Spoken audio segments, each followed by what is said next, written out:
ప్రియులారా,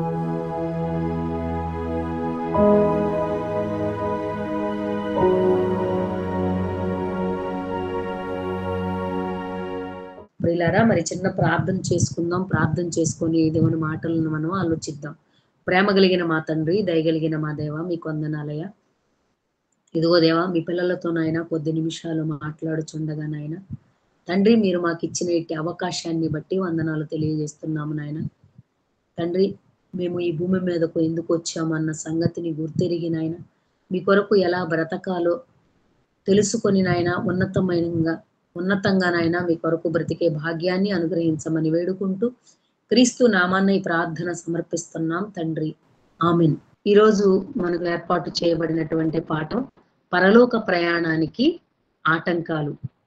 ప్రతి క్రైస్తవుడు కూడా, ప్రతి క్రైస్తవురాలు, ప్రతి ఒక్కరూ కూడా తెలుసుకోవాల్సినటువంటి ఒక మంచి అంశమే ఈరోజు మనం ఆలోచించబోయే అంశం, పరలోక ప్రయాణానికి ఆటంకాలు. ప్రియమైన దేవుని పిల్లలారా, ఆటంకాలు అనే విషయాన్ని కనుక మనం ఆలోచిస్తే, మరి చాలా మందికి చాలా పనులు ఉంటాయి. మరి ఈ పనుల్లో కొన్ని చక్కగా సజావుగా జరుగుతూ ఉంటాయి, కొన్నేమో ఆటంకంగా మరి అడ్డుగా నిలబడుతూ కొన్ని పనులు జరగవన్నమాట. మరి ఈ ఆటంకాలను తొలగించుకొని ముందుకు వెళ్ళడానికి చాలా మంది ప్రయత్నిస్తూ ఉంటారు. కానీ మనం క్రైస్తవులంగా ఏ ఆటంకం అయితే మనకు ఉండకూడదో ఆ ఆటంకాన్ని మనం తొలగించుకోవాలి. పరలోక ప్రయాణానికి ఆటంకాలు ఉంటాయి, వాటిని మనం తొలగించుకోవాలి. ఎందుకు ఆటంకాలు కలుగుతున్నాయంటే దాని మీద మనకు ఆసక్తి లేకపోవడమే. పరలోకం గురించి ఆసక్తి లేకపోవడమే పరలోకం వెళ్ళడానికి ఆటంకాలుగా నిలబడతాయి. ప్రియమైన దేవుని వారలారా, ఒక విషయాన్ని మీకు జ్ఞాపకం చేయాలనుకుంటున్నాను నేను. అసలు ఈ ప్రయాణం అంటే దీని గురించి చాలా మందికి తెలుసు. చిన్నవారు మొదలుకొని పెద్దవారి వరకు అందరికీ ఈ ప్రయాణం గురించి తెలుసు. లోకంలో చేసే ప్రయాణాలు, ఈ ప్రయాణాల్లో చిన్నపిల్లలైతే ప్రయాణాన్ని బాగా ఇష్టపడుతూ ఉంటారు. మరి పెద్దవాళ్ళలో కూడా ప్రయాణాలంటే ఇష్టపడే వాళ్ళు ఉంటారు.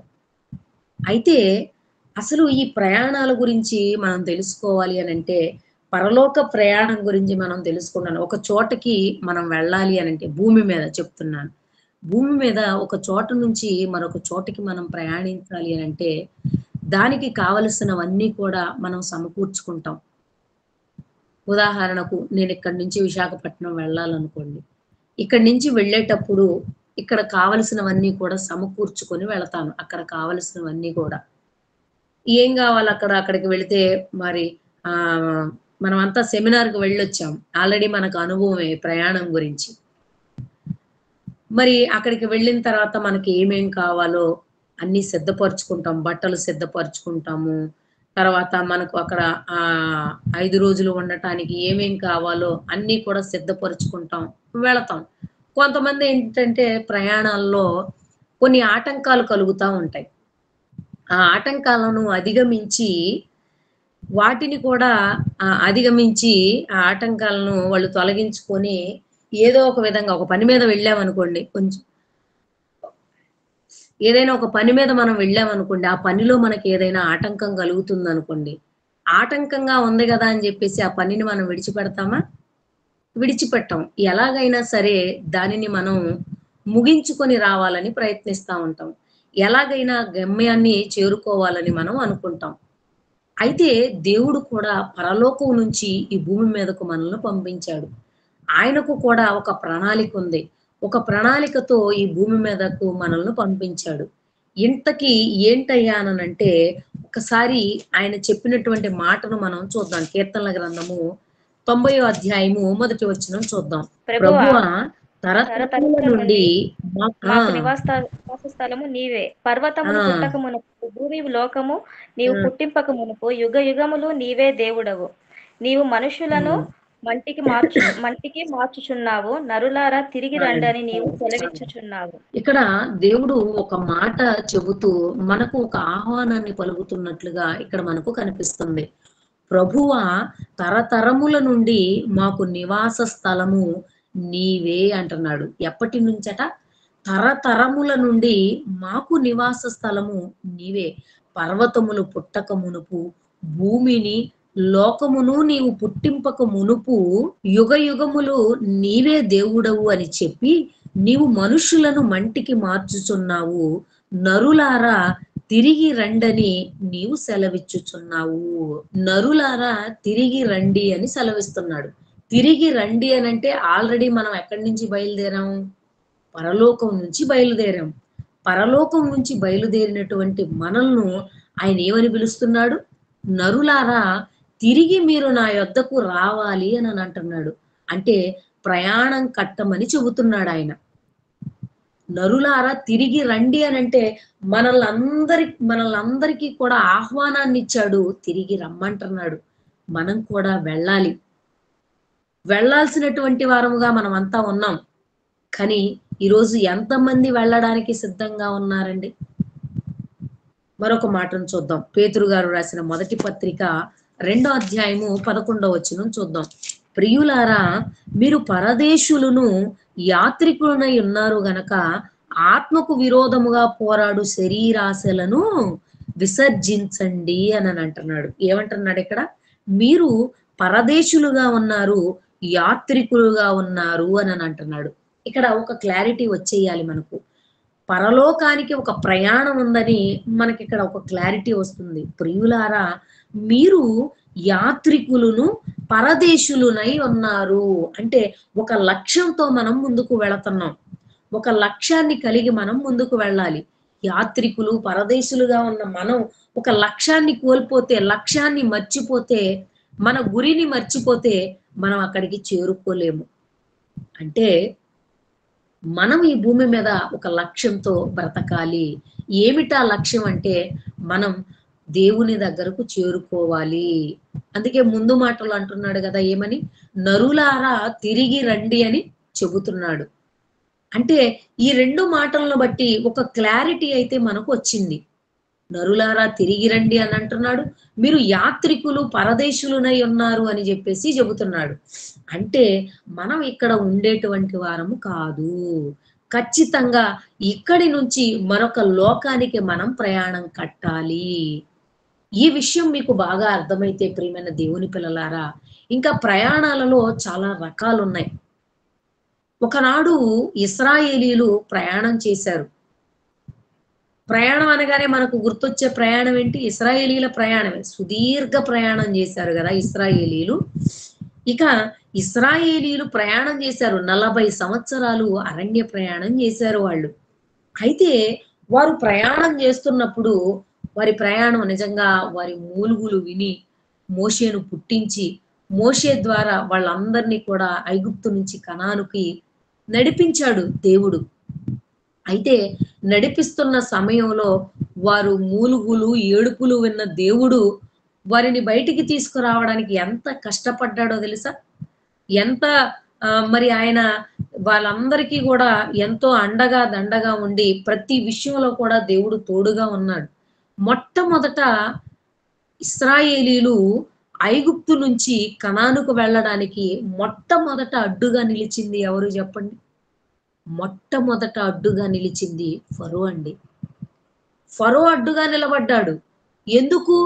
మోషే వచ్చి ఇశ్రాయేలీల దేవుడు వీరిని విడిపించాలనుకుంటున్నాడు, వీరిని పోనివ్వమని చెప్పినప్పుడు ఫరో ఏమన్నాడో తెలుసా? ఆ మాట విని నేను పోనిచ్చుటకు యెహోవా ఎవడు అని అడుగుతాడండి. నిజంగా ఎంత ధైర్యం ఉండాలండి ఆ మాట అనడానికి. ఆయన దేవుని మాట విని పంపించడానికి యెహోవా ఎవడు అని అంటున్నాడంటే ఆయన ఎవరో తర్వాత సూచక్రియల ద్వారా ఆయన ఎవరో తెలియజేశాడు. ఫరో ఆటంకంగా ఉన్న చివరికి ఐగుప్తు తొలి సంతానం తన సంతానం కూడా మరణించింది. చివరికి ఏదో ఒక విధంగా వారిని బయటికి పంపించాడు. ఐగుప్తు నుంచి బయటికి పంపించాడు.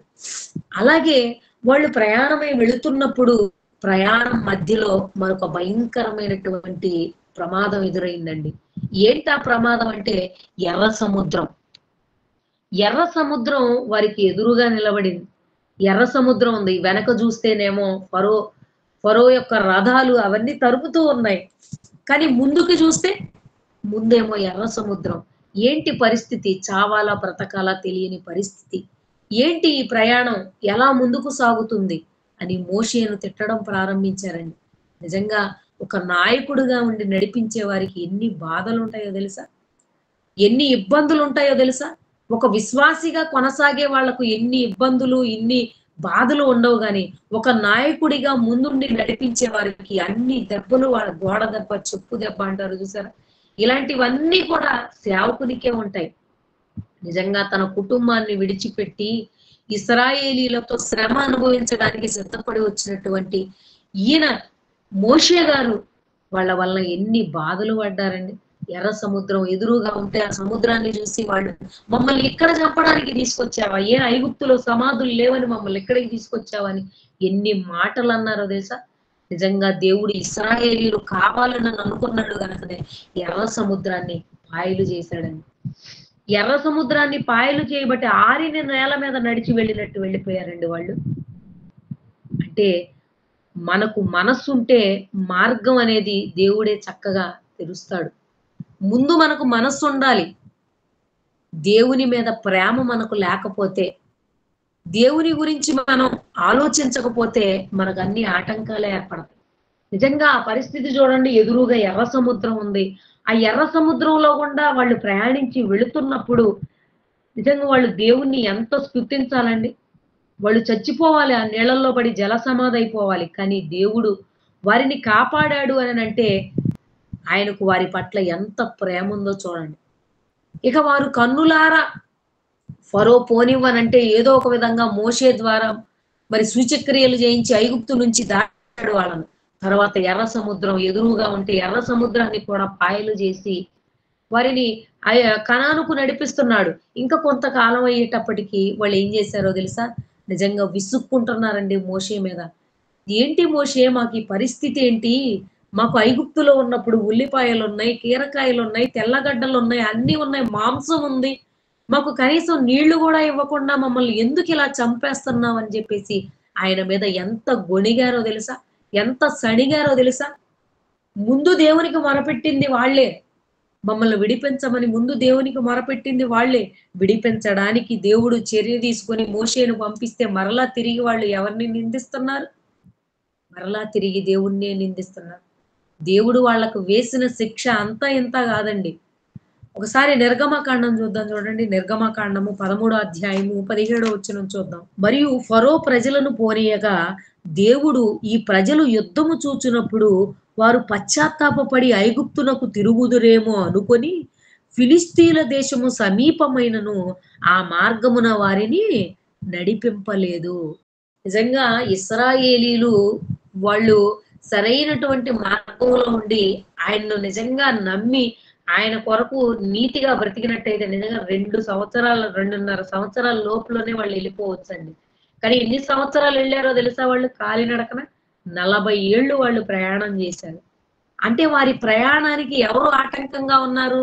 వారికి వారే ఆటంకంగా ఉన్నారు. అందుకే అంటున్నాడు ఇక్కడ చూడండి, ఫిలిస్తీన్ల దేశము సమీపమైనను ఆ మార్గమున వారిని నడిపింపలేదు. అయితే దేవుడు ప్రజలను చుట్టూ దారియగు ఎర్ర సముద్రపు అరణ్య మార్గమున నడిపించెను. చుట్టూ దారియగు, చుట్టూ తిప్పించేశాడంట వాళ్ళను. ఈ లోపల ఈ చుట్టూ వెళ్లే లోపల వీళ్ళు ఒక్కొక్కరు ఏంటో ఆయనకు అర్థమైపోయింది. ఒక్కొక్కరి పరిస్థితి ఏంటో, ఒక్కొక్కరు ఎలాంటి వాళ్ళు, వాళ్ళ మనస్సులు ఏంటో ఆయనకు అర్థమైపోయాయి. కనీసం నా కొరకు ఏమి అనకుండా నిజంగా మనం దేవుని సేవ చేసేటప్పుడు సణుగులు, సంశయాలు ఉండకూడదండి. చాలా మంది దేవుని పని చేస్తారు గాని సణుగులు ఉంటాయి. వారిలో కొందరు సణిగి సంహారకుని చేత నశించారు. సణుగులు ఉండకూడదు. దేవుడు మన మనస్సు చూస్తాడు. మన మనస్సు చూస్తున్నప్పుడు ఆయన ఎదుట మన మనస్సు సరైనదిగా కనపడాలి. లేదంటే ఆయనకు మనం నచ్చం. ఈరోజు ఎంతమంది దేవుని కొరకు మంచిగా బ్రతుకుతూ సణుగులు లేకుండా నిజంగా ఇష్టపూర్వకంగా దేవుని పని చేస్తున్నారండి. ఆనాడు ఇశ్రాయేలీయులను చక్కగా కనానుకు నడిపిస్తుంటే వారు తమ మాటల చేత, తమ చర్యల చేత దేవుడు ఒక పాలు తేనెలు ప్రవహించేటువంటి దేశానికి వాళ్ళను నడిపిస్తుంటే వారి మాటలతో ఆయన్ని ఎంత ఇబ్బంది పెట్టారో తెలుసా? దేవుడే రాజుగా ఉండి పరిపాలిస్తుంటే వాళ్ళు ఏం చేశారో తెలుసా? మాకు ఒక రాజు కావాలని రాజును కోరుకున్నారండి. అంత దుర్మార్గంగా ప్రవర్తించారు వాళ్ళు. ఆనాడు వారి ప్రయాణానికి వాళ్ళే ఆటంకంగా ఉన్నారు. మరి మనకు కూడా ఒక ప్రయాణం ఉంది కదా! ఏంటా ప్రయాణం? నరులారా తిరిగి రండి అని చెప్పాడు. ఎందుకు తిరిగి రమ్మన్నాడు? మనము తన ఎదుట పరిశుద్ధులు, నిర్దోషులంగా ఈ భూమి మీద బ్రతికి చూపించి ఆయన దగ్గరకు మనం వెళ్ళాలి. అందుకే ఆయన మనల్ని తిరిగి ప్రయాణం కట్టమన్నాడు. ఈ తిరుగు ప్రయాణంలో ఎంతమంది ఆయన తెలుసుకొని వెళుతున్నారండి? ఎంతమంది ఆయన కొరకు నీతిగా బ్రతుకుతున్నారు చెప్పండి? నిజంగా దేవునిలోనికి రావడం అంటే ఆషామాషీ కాదండి. చాలా మంది క్రైస్తవులు తమ తల్లిదండ్రులు, తాత ముత్తాతలు వారిని బట్టి వాళ్ళు ఎలాగైతే దేవుణ్ణి నమ్ముకున్నారో వారిని బట్టి దేవునిలోకి నడిచే వాళ్ళుంటారు. కానీ ఒక హైందవ స్త్రీ గురించి, హైందవుల్లోంచి వచ్చిన వారి గురించి ఆలోచించండి. నిజంగా వాళ్ళు దేవుని నమ్ముకునేటువంటి విధానం చాలా మంది దేవుని మీద ప్రేమతో వస్తారు. కానీ వారికి ఎన్ని ఆటంకాలు ఉంటాయండి. ఒక భారతీయ స్త్రీ గురించి ఆలోచిస్తే ఆమె కట్టు, ఆమె బొట్టు వేరుగా ఉంటది.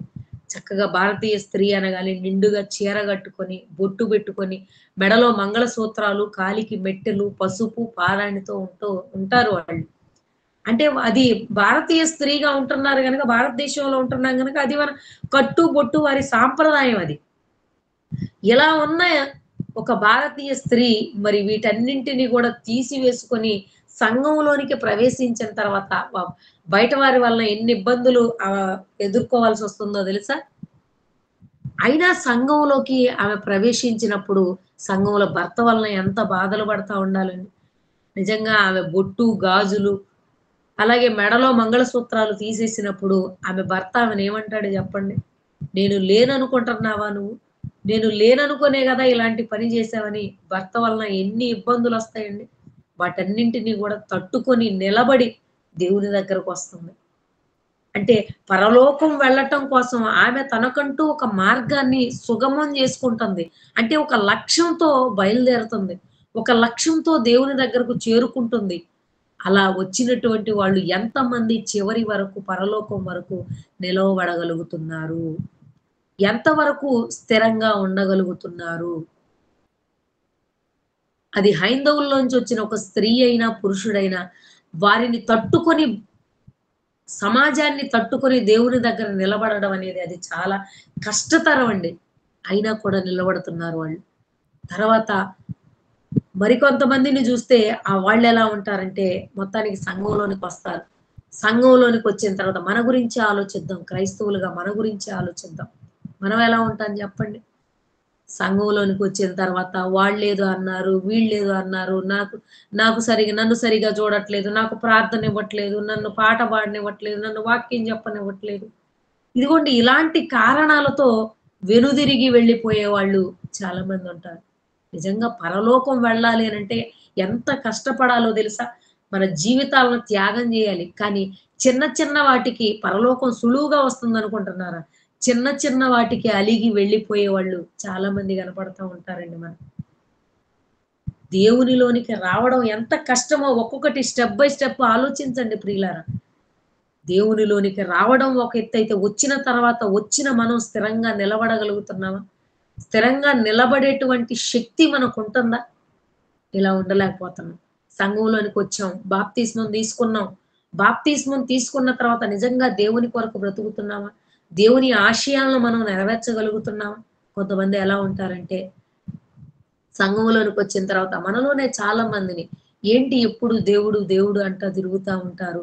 వయసులో ఉండగానే సంపాదించుకోవాలి. వయసులో ఉండగానే 4 రాళ్ళు వెనకేయాలి. మీ పిల్లల కోసం మీరేమి సంపాదించుకోరా? అని చెప్పేసి మాటలు మాట్లాడుతా ఉంటారండి. అలాంటివన్నీ పట్టించుకోకుండా ఉన్నా సరే, ఇప్పుడు సంఘంలో ఏం జరుగుతుందంటే ఒకరి వలన ఒకరు మెప్పును కోరుకుంటున్నారు. కానీ దేవుడేమన్నాడో తెలుసా? దేవుడు ఏ మెప్పు కావాలని కోరుకున్నాడో తెలుసా? యోహాను సువార్త 5వ అధ్యాయము 44వ వచనం ఒకసారి చూద్దాం. అద్వితీయ దేవుని వలన వచ్చు మెప్పును కోరక ఒకని వలన ఒకని ఒకడు వలన ఒకడు మెప్పు మెప్పు పొందుచున్న పొందుచున్నాడు. మీరు మీరు ఎలాగ ఎలాగ నమ్మగలరు? నమ్మగలరు అంటున్నాడు. ఏమంటున్నాడండి? అద్వితీయ దేవుని వలన వచ్చు మెప్పును కోరుకోవట్లేదట. ఈరోజు చాలా మంది సంఘంలోనికి వచ్చిన వాళ్ళే ఇవన్నీ దాటుకొని వచ్చాం కదా! బంధువుల్ని, సూటిపోటి మాటల్ని, వాటిని వీటిని అన్నీ దాటుకొని మనం ముందుకొచ్చాం. ముందుకొచ్చిన తర్వాత కూడా ఇక్కడ మనం ఒకటి మిస్ అవుతున్నామండి. ఏంటంటే అద్వితీయ దేవుని వలన వచ్చు మెప్పును కోరక ఒకని వలన ఒకడు మెప్పు పొందుచున్నాడు. నిజంగా చాలా మంది ఇక్కడే డ్రాప్ అయిపోతున్నారండి. దేవుడిచ్చేటువంటి మెప్పు ఒకటుంటది.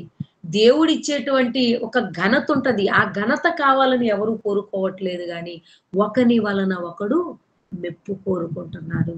ఎవరైనా పాట పాడారనుకోండి, అబ్బా! భలే పాడావన్నా అనాలి. భలే పాడావక్క అనాలి. లేకపోతే పాడినందుకు ఏమో ఇంత పాట పాడాం గదా! నా గొంతుతో నా దేవుడిని స్తుతించాననే ఆనందం లేదు గానీ, ఎవరైనా సరే బావుంది అనంటేనే అప్పుడు మనకి సాటిస్ఫాక్షన్ ఉంటది గదా!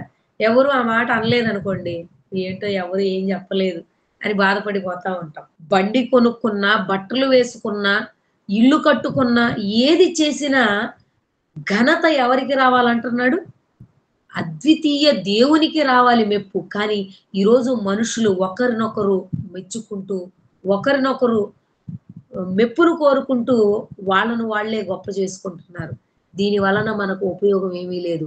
మనకు ఉపయోగం ఏంటో తెలుసా? దేవుడు మెచ్చుకోవాలి. ఇదిగోండి నిజంగా ఈ మంచి కార్యక్రమం ఆహ్, బెంగుళూరు సంఘం వాళ్ళు ఈ మంచి కార్యక్రమం జేస్తున్నారు. ఏంటి ఇప్పుడంత అవసరం ఏముంది? మీరు కూడా మీ ఇష్టం వచ్చినట్లుగా చక్కగా ఎంజాయ్ చేయొచ్చు. బెంగుళూరు అంటేనే మహా సిటీ అది. ఎంత బిజీగా ఉంటారో అందరూ ఎంజాయ్ చేయొచ్చు. హాలిడేస్ ఎంజాయ్ చేయొచ్చు. కానీ ఎంజాయ్‌మెంట్‌ను విడిచిపెట్టేసి, ఈ సమయంలో మీరు దేవుని మాటలు వినటానికి కూర్చున్నారు అననంటే, మీరు పరలోకం వెళ్ళటం కోసం ప్రయత్నిస్తున్నారు. పరలోక ప్రయాణానికి ఆటంకాలుగా ఉన్న వాటినన్నింటిని పక్కన పడేసి, మీరు దేవుణ్ణి వెదుకుతున్నారు. ఆయన దగ్గరకు ఎలా వెళ్ళాలి? ఎలా చేరుకోవాలి? అని మీరు ఆలోచిస్తున్నారు. నిజం. షాబాష్! మంచి, మంచి ఆలోచన జేశారు. ఇప్పుడు ఈ మెప్పు ఎవరికొస్తుంది? ఈ మంచి కార్యక్రమాన్ని జేస్తున్నాం. ఈ మెప్పు దేవునికొస్తుంది. మనుషులకెవరికీ రాదు. ఈ మాటలు వింటున్నటువంటి మీరు దేవుని మాటలు నేర్చుకొని ఆయనకు దగ్గరవుతారు. అంతేనా? ఒకని వలన ఒకడు మెప్పును కోరుకోకూడదు. మనం ఏ కార్యక్రమం చేసినా, భోజనము చేసినా, పానము చేసినా దేవునికే మహిమ కలగాలి. కొంతమంది ఎలా ఉంటారో తెలుసా? భోజనాల దగ్గర, సంఘంలో భోజనాల దగ్గర గూడా ఇబ్బందులు పెడతా ఉంటారు తెలుసా? భోజనాల దగ్గర మాకు సరిగ్గా పెట్టలేదు. మమ్మల్ని లైన్‌లో నుంచోమన్నారు. అది ఇది అని జెప్పేసి, భోజనం దగ్గర గూడా దేవునికి దూరమైపోయి వెళ్ళిపోయే వాళ్ళుంటారు తెలుసా? నిజమా అంటే నిజమండి. 100% నిజం. ఏంటి భోజనం కొరకు గూడా దేవునికి దూరం అవుతారంటే అవుతారు. అందుకే రోమపత్రికలో ఒక మాటుంటుంది. వారి భోజనము వారికి ఏమవుతుందట? ఉరవుతుందట. రోమపత్రిక 11 అధ్యాయము 9 వచనములో వారి భోజనము వారికి ఉరిగా మారుతుంది అననంటున్నాడు. అలాగే నోవహు దినములలో ఎలా ఉన్నారో తెలుసా? మత్తయి సువార్త 24 అధ్యాయము 38 వచనంలో ఒక మాట ఉంటుంది చూడండి. ఏంటి భోజనం కూడా పరలోక ప్రయాణానికి ఆటంకమా అంటే, అవునండి. ఖచ్చితంగా ఆటంకమే. మత్తయి సువార్త 24 అధ్యాయము 38 వచనము. జలప్రళయమునకు ముందటి దినములలో నోవహు ఓడలోనికి వెళ్ళిన దినము వరకు వారెలా ఉన్నారట? తింటున్నారట, తాగుతున్నారట, పెళ్లి చేసుకుంటున్నారట, పెళ్లికిస్తున్నారట. జలప్రళయము వచ్చి అందరిని కొట్టుకొని పోవు వరకు ఎరుగకపోయిరి. అలాగుననే మనుష్య కుమారుని రాకడ ఉంటుంది. ఇప్పుడు నోవహు దినములలో జనులు ఎలా ఉన్నారు? తింటున్నారు, తాగుతున్నారు. అంటే జలప్రళయం వచ్చి వారిని కొట్టుకొని ఎళ్ళిపోయేంత వరకు కూడా వాళ్ళు గ్రహించలేకపోయారు అంటే, అవునండి, గ్రహించలేకపోయారు. ఇంకా లోతు కాలంలో ఎలా ఉందో చూడండి. లూకాసు వార్త 17 అధ్యాయము 24 వచనం చూడండి. 26 నుంచి చూద్దాం. నోవహు దినములలో జరిగినట్టు మనుష్య కుమారుని దినములలోనూ జరుగును. నోవహు ఓడలోనికి వెళ్ళిన దినము వరకు జనులు తినుచు, త్రాగుచు, పెండ్లాడుచు, పెళ్లికియ్యబడుచు ఉండిరి. అంతలో జలప్రళయం వచ్చి వారినందరినీ నాశనము చేసెను. లోతు దినములలో జరిగినట్టును జరిగెను. లోతు దినాల్లో ఎలా ఉంది? జనులు తింటున్నారు, తాగుతున్నారు, కొంటున్నారు, అమ్ముతున్నారు, నారు నాటుతున్నారు, ఇళ్ళు కడుతున్నారు. అంటే లోతు కాలంలో కూడా జనం తినడానికి, తాగడానికి తక్కువ లేదు. నోవహు గారి దినాల్లో గూడా ఇదే జరుగుతుంది. జనులు తింటున్నారు, తాగుతున్నారు. మరి ఇప్పుడు పరిస్థితి ఎలా ఉంది? ఇప్పుడేమైనా తక్కువ అనుకుంటున్నారా? లోతు దినాల్లో నోవహు దినాలను లోతు దినాల్లో ఎలా ఉన్నారో నోవహు దినములలో ఎలాగున్నారో అంతకు మించిపోయారు తెలుసా? ఎలా అంటే మీకొక ఎగ్జాంపుల్ జెప్తాను నేను. మాది విజయవాడ ప్రాంతం. ఈ విజయవాడలో ఇంతకు ముందు వరదలొచ్చాయి. వరదలొచ్చి బుడమేరు కట్ట అనేది తెగిపోయింది. ఆ ప్రాంతంలో ఆ బిల్డింగ్‌లు అవన్నీ కూడా మునిగిపోయాయండి. లోతట్టు ప్రాంతాలన్నీ కూడా మునిగిపోయాయి.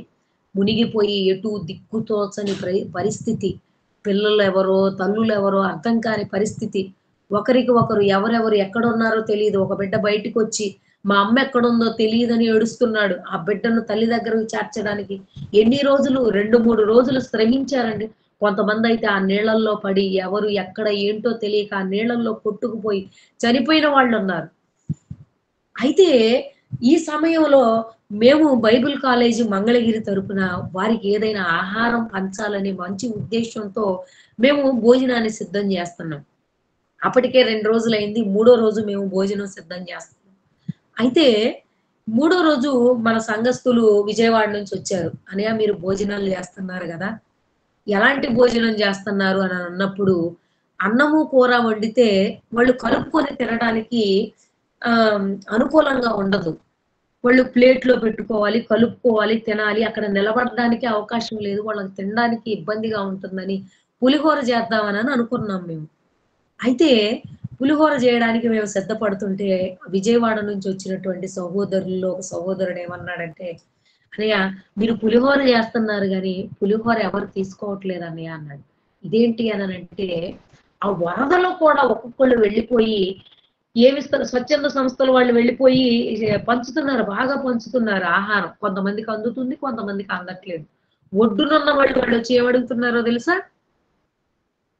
పులిహోర, పులిహోర అయితే వద్దు. బిర్యానీ ఎక్కడ పంచుతున్నారని వెతుక్కుంటా వెళ్తున్నారు తెలుసా? ఒక పక్క వరదొచ్చింది. తినటానికి తిండి లేదు. తాగడానికి నీళ్లు లేవు. ఎంత భయంకరమైనటువంటి పరిస్థితుల్లో మనం ఉన్నాం. ఏదో ఒకటి ఒక ముద్ద తింటే చాలు, ప్రాణం నిలుపుకుంటే చాలు దేవా అని అనుకోకుండా బిర్యానీ గావాలంట చూసారా? అంటే వాళ్ళ కడుపు దేవుడు ఏం గావాలని కోరుకుంటున్నాడు? బిర్యానీ. బిర్యానీ లేకపోతే ఊరుకోడా? ఊరుకోడు. అంటే పరలోకం వెళ్ళటానికి భోజనం కూడా ఒక ఆటంకంగా ఉంటుందా అంటే అవునండి. 100% ఎక్కువ శాతం భోజనాల దగ్గర గొడవలొస్తా ఉంటాయండి. చాలా జాగ్రత్తగా ఉండాలి. మనం ఇన్ని దాటుకుంటూ అసలు దేవునిలోనికి రావటం, అవన్నీ దేవుని గురించి తెలుసుకోవడం, ఆయన మన పాపాల కోసం చనిపోయాడని తెలుసుకొని, బాప్తిస్మం తీసుకొని, సంఘంలో చేరి, సంఘంతో కలిసి సహవాసం చేస్తూ ముందుకు వెళుతున్నప్పుడు ఏదో చిన్న చిన్న వాటికి మనం చిన్న చిన్న వాటి మాయలో పడిపోయి, మనం ఇష్టానుసారంగా బ్రతికితే మనం పరలోకానికి వెళ్ళలేమండి. ప్రియమైన దేవుని పిల్లలారా, పరలోకం వెళ్ళటానికి చాలా ఆటంకాలుగా నిలబడుతున్నాయి. ఆ ఆటంకాలన్నింటినీ కూడా మనం తీసివేసుకోవాలండి. అప్పుడే మనం దేవుని కొరకు ఉన్నతంగా బ్రతకగలం. ఇంకా సంఘంలో సహోదరుల వలన ఆటంకం. వాళ్ళు నన్ను అలా అన్నారు, ఇలా అన్నారు అని. దేవుని కొరకు సహించలేవా? దేవుని కొరకు సహించాలి మనం. సహించిన వారిని ధన్యులని అంటున్నాడు గదా! కానీ మాటలు బైబిల్‌లో చదువుకుంటున్నాం గానీ, దేనిని మనం సహించలేమండి. సహించేటువంటి మనస్సే మనకుండదు. సహోదరుడు ఏదైనా అంటే, చూసారా నన్నేమంటున్నారు?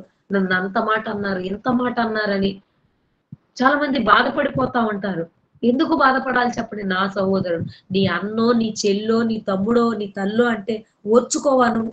సంఘంలో ఉన్న వారందరిని నా తల్లి, నా సహోదరుడు, నా సహోదరుడని నా సహోదరి అని ఎప్పుడైతే నువ్వు నా సొంతం అని అనుకుంటావో అప్పుడు వారి మీద నీకు ఎలాంటి ద్వేషం అనేది ఉండదు.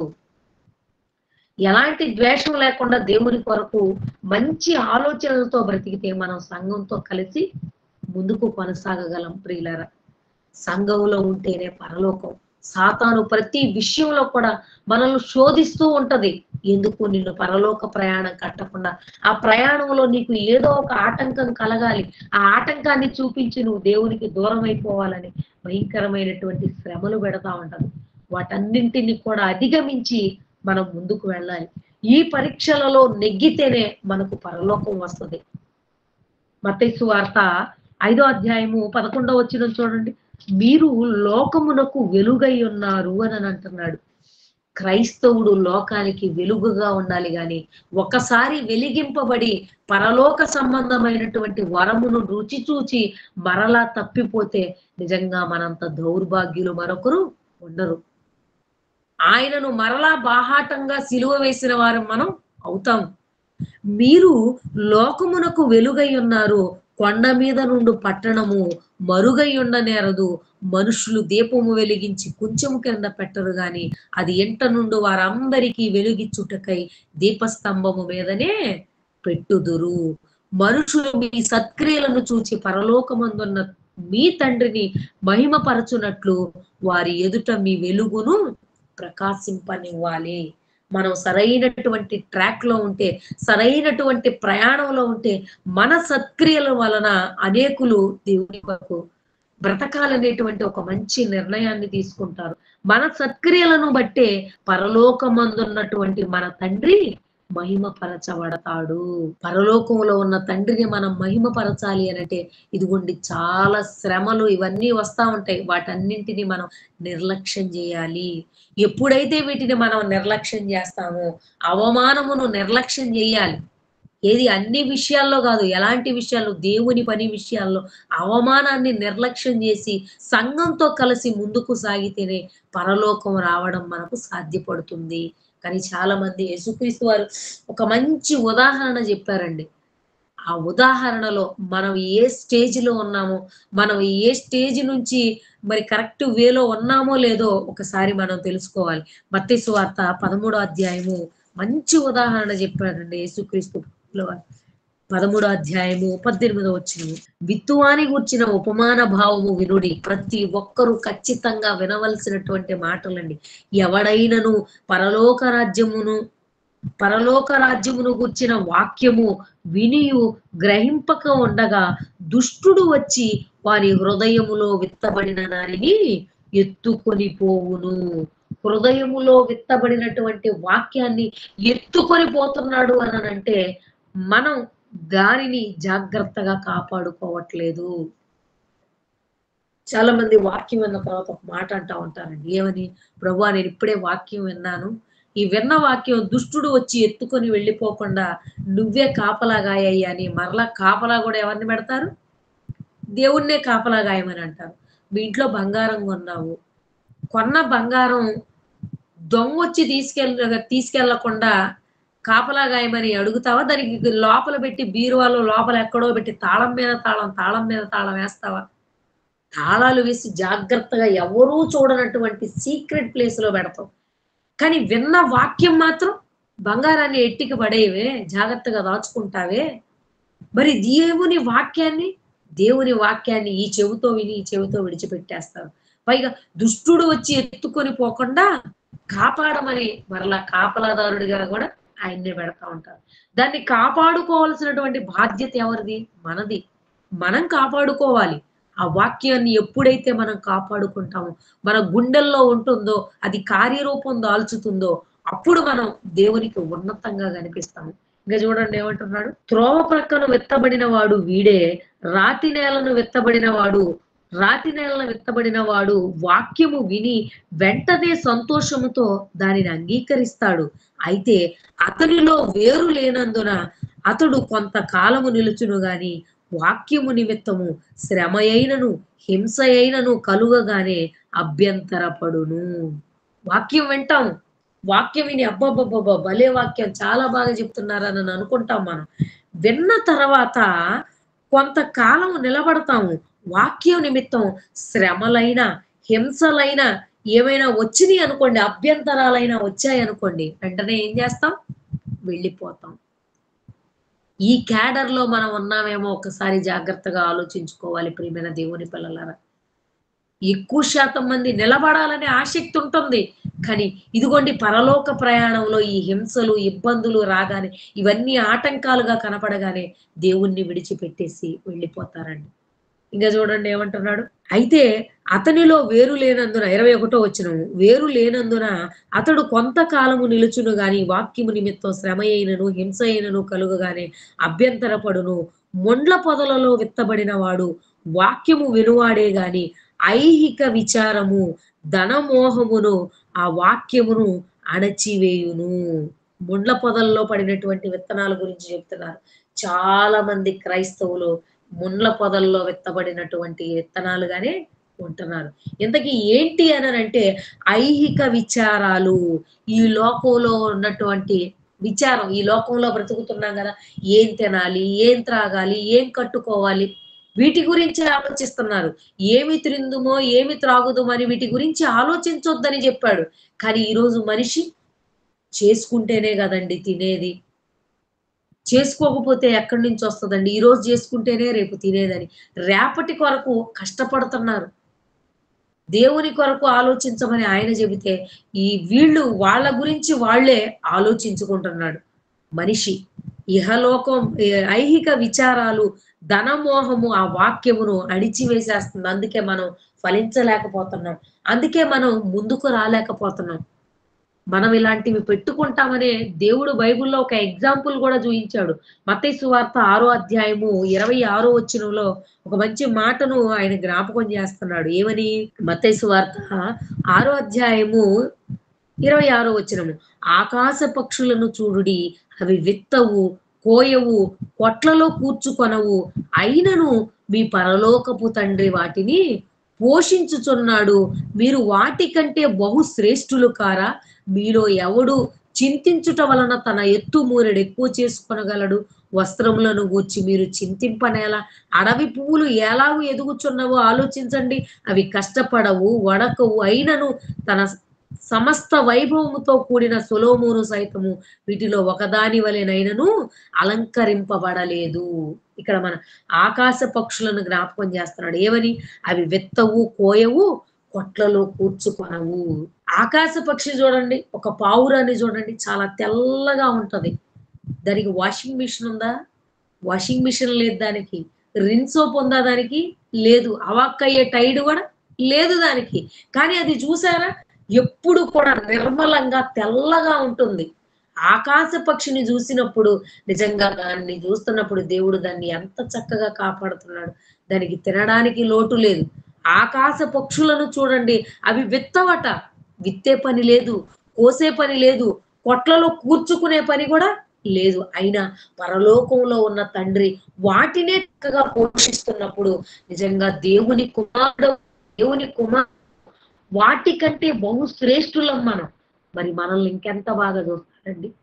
దేవుని మీద ఆనుకొని బ్రతకడం మనం చేయటం లేదు. అందుకే మనకు కష్టాలు, ఇబ్బందులు, ఈఎంఐలు. ఈఎంఐ మీద ఈఎంఐ.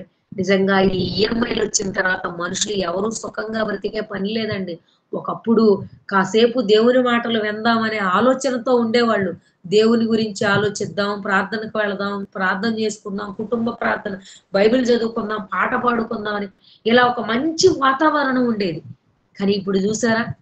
డ్యూటీ ఎన్ని గంటల వరకు? ఉదయం 10 గంటలకెళ్తే సాయంత్రం 5 గంటల వరకు డ్యూటీ.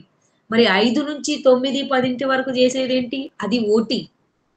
ఆ ఓటీ పనిలో ఎందుకు ఓటీ చేస్తున్నామంటే ఈఎంఐల మీద ఈఎంఐలు, డబుల్ ఈఎంఐలు, ఫ్రిడ్జ్‌కి కట్టాలి, వాషింగ్ మిషన్ కట్టాలి, రకరకాలుగా ఇంటికి కట్టాలి, బండికి కట్టాలి, కారుకు కట్టాలి. ఏంటి ఇవన్నీ?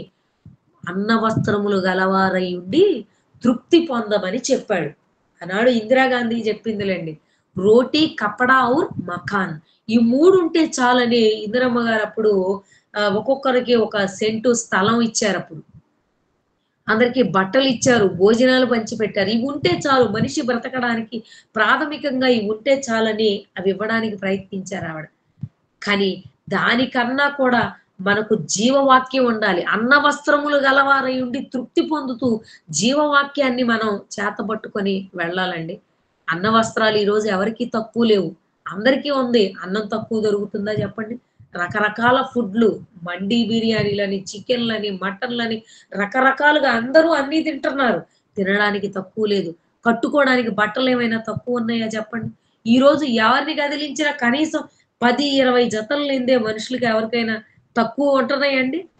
10, 20 జతలు బట్టలు ఖచ్చితంగా ఉండాల్సిందే. బట్టలకు తక్కువ లేదు. ఉండటానికి ఇబ్బంది లేదు. తినడానికి ఇబ్బంది లేదు.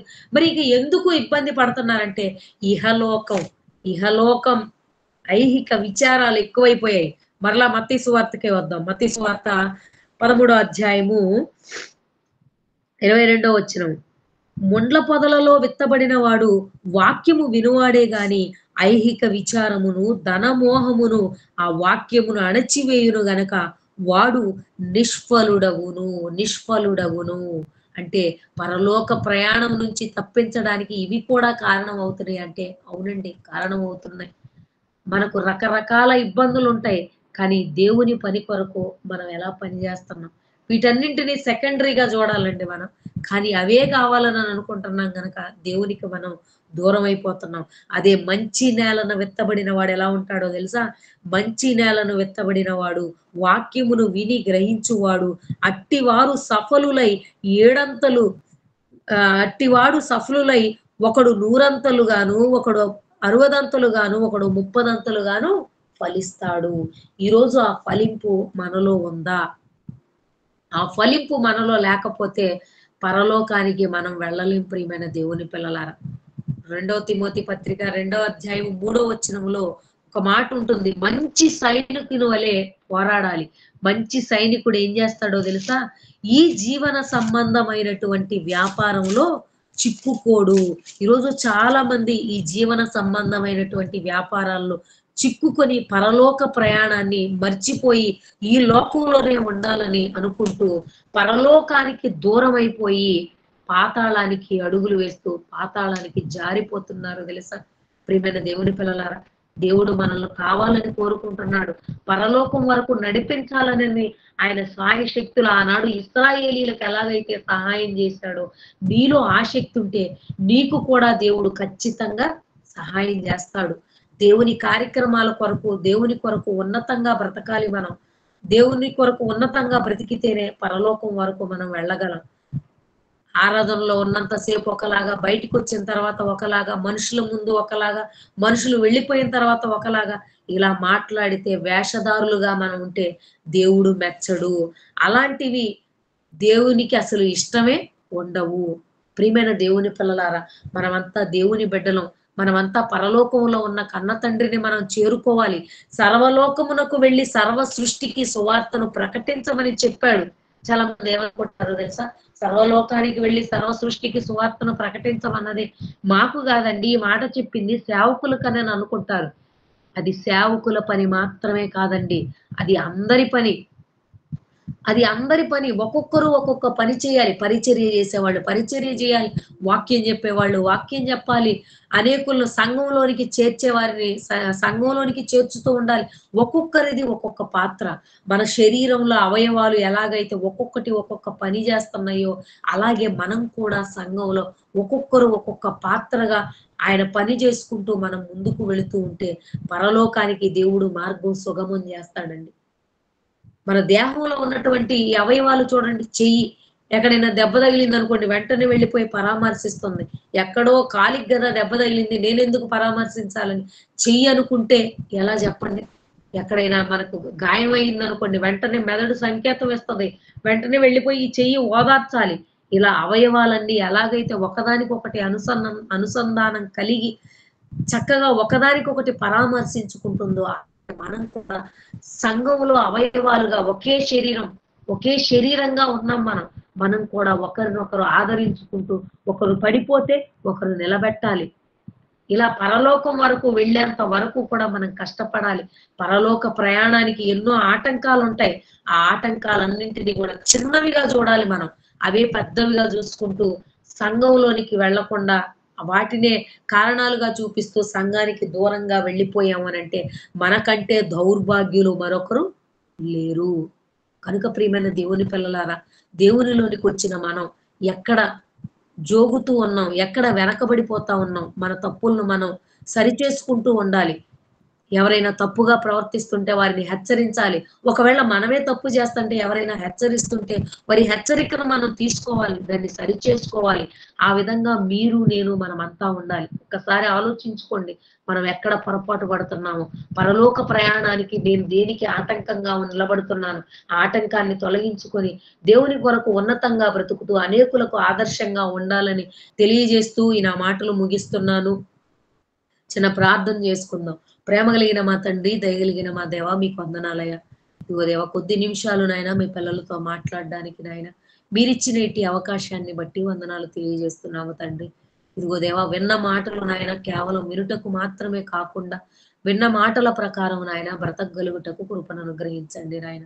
ఇదిగో తండ్రి మేము కన్ను మూస్తే నాయన మీరున్న ఆ మహాలోకానికి చేరుకోవాలి తండ్రి.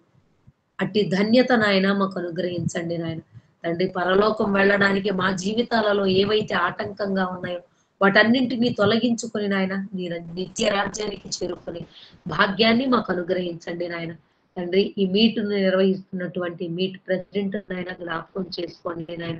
తండ్రి ఈ మంచి కార్యక్రమం ద్వారా అనేకులకు వాక్యాన్ని వినిపించాలనే మంచి ఉద్దేశంతో చేస్తున్నటువంటి ఈ కార్యక్రమాన్ని దీవించి ఆశీర్వదించిన ఆయన నూరంతలుగాను, అరవదంతలుగాను, ముప్పదంతలుగాను ఫలించగలుగుటకు కృపను అనుగ్రహించమని వేడుకుంటున్నాము నాయన.